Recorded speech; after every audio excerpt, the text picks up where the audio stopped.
Hi everybody, welcome to my match review of the Barnet game. Before we get into it, let me just make a big thank you to everybody who liked and commented on my last video, and big thank you to the people who actually asked where my match review of the Notts County game was. It means everything to know you guys are enjoying this content. You haven't noticed as well, we have rebranded to the Red Dragons TV, and all we are going to do is focus on Wrexham AFC on this channel from now on. We're not going to be doing anything else, just bringing you the best and the latest content all about this amazing football club that more and more people are starting to follow, which is amazing. As somebody who was there when we were getting 2,000 fans, somebody who's been there when we watched Kevin Did and Mark Cartwright, Robin Gibson, all the way through to Imad Bouain. If you don't know who Imad Bouain is, oh God, he's a cult hero, and I highly recommend you go and look into him. But still, it's amazing to see more and more people following this great and historic football club. Let's get into this game at Barnet. I kind of feel there was... I worried about this after Notts County. Now, the highs of that Notts County game were so big, so amazing, that there was going to be a downfall. And the players yesterday didn't look at it. It was very much like the Halifax game, in the game that we lost. The legs weren't there in the midfield. The passing wasn't great. Palmer on Monday, sensational. Palmer yesterday looked 50% of the player, which has happened all season. So, there was no real cutting edge, but that's the same for both teams. Neither team, apart from Owen O'Connell's header off the line, created very much. There's obviously the couple of penalty shouts and the red cards, which we will talk about. And I think both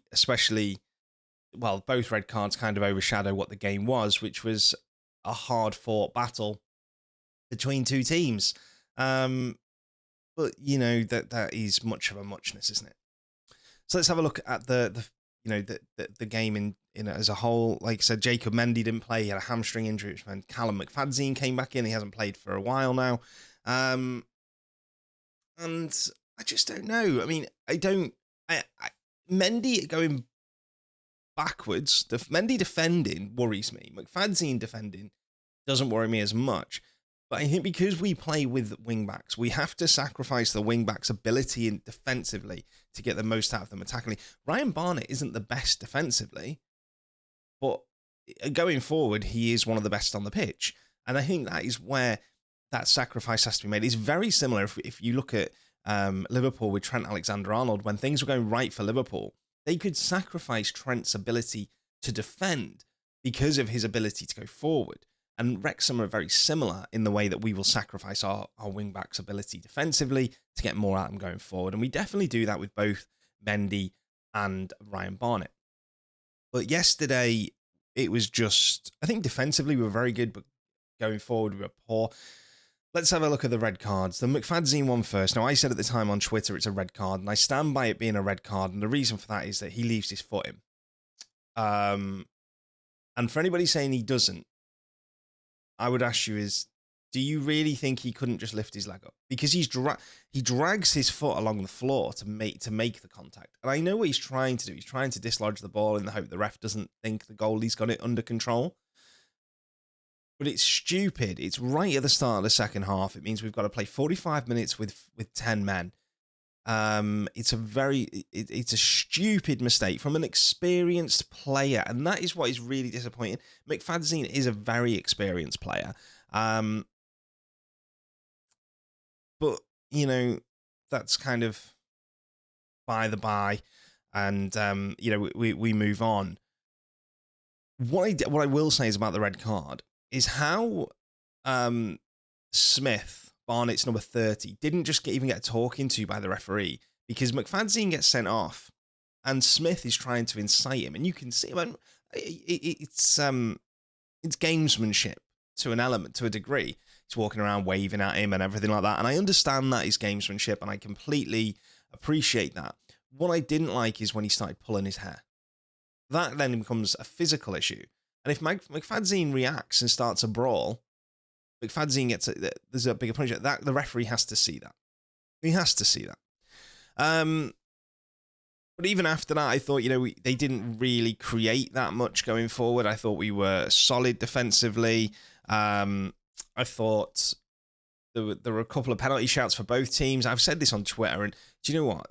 What irritates me more about football fans is that you can't have a general discussion on Twitter. So there's a penalty shout for Barnet where their attacker is having his shirt pulled and he just flops to the floor. Barnet fans now are screaming for a penalty. Okay, fair enough. But then there's the Ben Tozer incident at the other end where the defender isn't even watching the ball and is bear hugging Ben Tozer, stopping him moving. Now, if you're going to give the Barnet one, you have to give the Tozer one, or you don't give either. For me, neither are really penalties. They happen at every corner.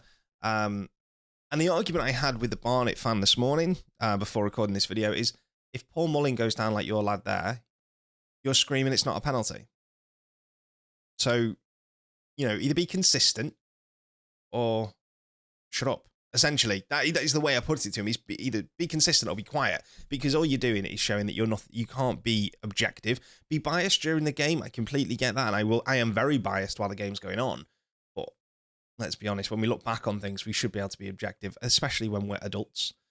And we're not children who stick to our guns. We can learn and we can move on and things like that. So I think there's an element of the same thing happened with Wrexham fans, though. Let me get that out in the open. Wrexham fans were all saying that McFadzean wasn't a red card. A lot of them were at the game. And obviously they were behind the incident, so they couldn't see it. And I did say on Twitter, I think when people look back at this on the TV, they will see that it's a red card. So there's the penalty incidents for both teams. I mean, aside from that, there's one save from... Laurie Walker clears one off the line from O'Connell, and Ben Foster clawed one out off the line from them. Aside from that, neither team did anything. They were both dull as spoons. And then there's the Phil Parkinson incident at the end of the game. Now, I love Phil Parkinson. Okay, I've seen Wrexham have bad managers. I've seen Wrexham have very good managers. Brian Flynn, Dennis Smith to be the good ones, and then you've got Brian Hughes most recently as one of the really bad managers. Parkinson gets the club. He's passionate about the club. He's passionate about the community. And I don't think any Wrexham fan will be able to thank him enough for what he's done.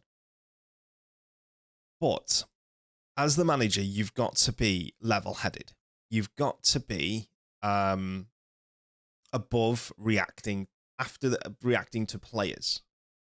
And I think to storm on the pitch and have a go at the referee is one thing. Premier League managers, you see it every week on the TV. It always happens. Jurgen Klopp, Mourinho, Ferguson's done it, Wenger, everybody's done that. To then turn it and have a go at the goalkeeper was asking for trouble. And the BT Sport said that he was sent off because he swore at the officials, which doesn't make sense because the red card came after he'd left the officials and a good couple of minutes after he'd left the officials.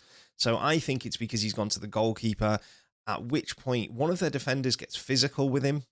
There's no need to get physical, there's absolutely no need. And it means that a steward gets involved, and at that point he gets sent off. Now, luckily, we still fall under the Football Association for Wales, and they have to wait for the match report to come through from the FA. So he might be able to be in the dugout on Tuesday and Saturday. There could be a delay. We're not sure. He might even appeal it. Who knows? But let's move on to Laurie Walker very quickly. Now, in football, there is an element of gamesmanship. There is an element of play acting, and there is an element of winding opposition up. And Laurie Walker played the villain in this pantomime absolutely perfectly. There is contact from McFadzean, absolutely, and he milked it and he went down holding his face.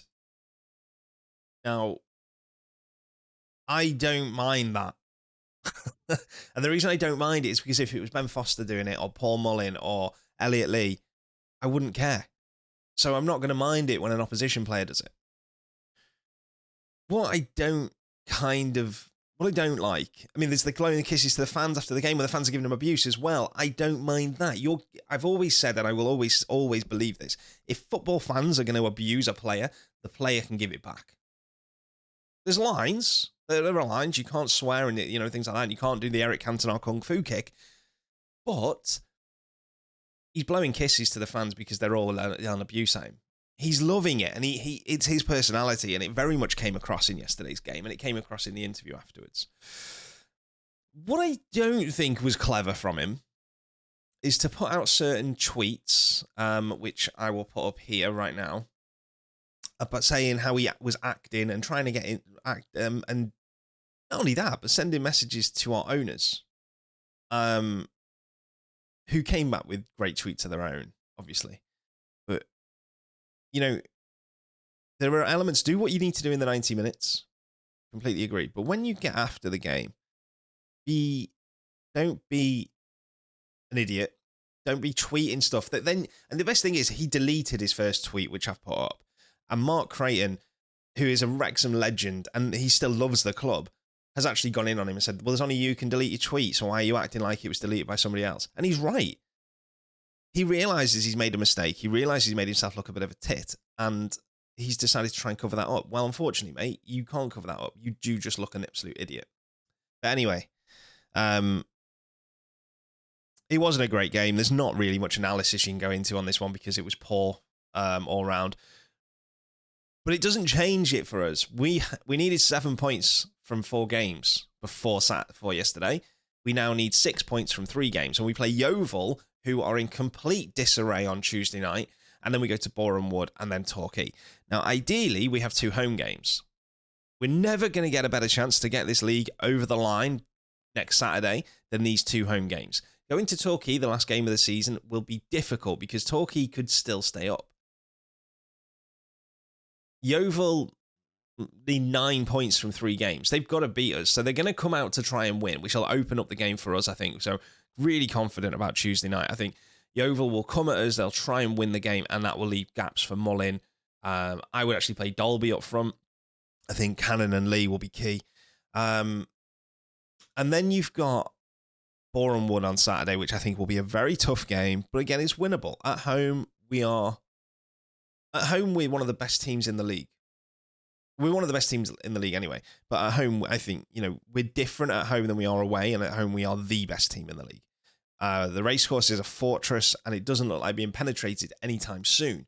And I think that's going to carry on for the rest of the season. At least I hope it does. Anyway, I hope you've enjoyed this. Remember, hit subscribe, hit the thumbs up. Let us know in the comments below what you thought of the red card and how you think Tuesday night's going to go. I can't wait to be there. I'm at the game Tuesday night. It's the last game I actually get to attend this year, unfortunately, but I am going to be there. So, if you are at the game and you see me, come and say hi as well. It'd be really nice to chat with some other Wrexham fans. I'll see you all soon, guys. I'll have my review up of Tuesday on, probably get it up on Tuesday when I get home from the game, and I will catch you all later. Have a great one, guys. See you soon.